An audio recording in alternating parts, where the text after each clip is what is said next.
Assalamualaikum warahmatullahi wabarakatuh. Madayaw, ug maayong adlaw kaninyong tanan. Magandang araw sa inyo lahat. Ang impeachment complaint na inendorso ng akbayan ay isang papel na walang kalakip na kahit anong ebidensyang magpapatunay sa mga paratang na isinasaad dito. Hindi na ito bago. Matatandaan na ang impeachment laban sa akin ay naging sagot nila sa aking pag-alis sa gabinete. Isang hakbang na isinagawa dahil hindi na maipaliwanag ng Pangulo ang patuloy na pagkalugmok ng bayan sa kahirapan dulot ng kanyang kapabayaan at bisyo. Noong 19th Congress, binuksan pa nila ang isang Investigation in Aid of Legislation, hindi upang lumikha ng batas, kundi upang magsagawa ng isang malinaw na fishing expedition para sa planadong impeachment laban sa akin. Paulit-ulit nilang ibinandera ang isyung Mary Grace Piatos bilang umano'y bahid ng katiwalian. Kahit na sa kabila ng lahat ng investigasyon ay wala silang naipakitang kahit isang direktang paglabag sa paggamit ng confidential funds. Sumunod na dito ang bentahan ng mga pirma para sa impeachment at ang mga tinaguriang for later release projects na ipinangako umano sa ilang miyembro ng Kamara upang itulang ang impeachment laban sa akin. Mga pangyayaring mismong inamin na ng ilang mambabatas sa kanilang mga naging pahayag.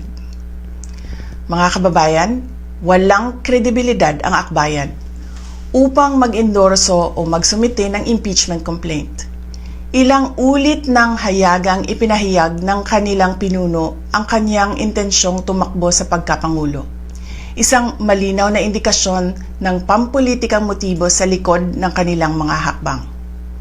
Huwag nating kalimutan ang makasaysayang talumpati noong Agosto 2024 ni Risa Ontiveros, kung saan malinaw niyang inilahad ang tunay na motibo ng akbayan bilang isang grupo.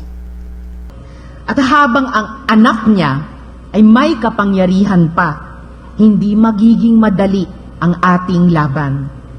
While VP Sara is in power, the threat of a full-blown Duterte comeback is still a very real and present danger.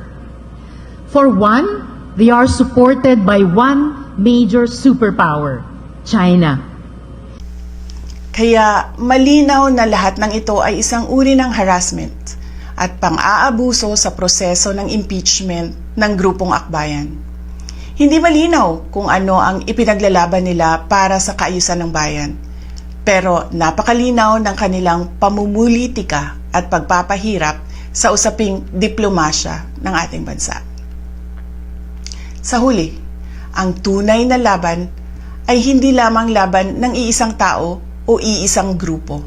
Ito ay laban para sa katotohanan at sa dangal ng ating bansa. Naway magsilbi itong paalala sa ating lahat na ang kapangyarihan ng impeachment ay hindi dapat ginagawang sandata ng politika, kundi isang banal na proseso para sa hustisya at pananagutan. Sapagkat kapag nanaig ang abuso, ang tunay na talunan ay ang sambayanang Pilipino. Syukran.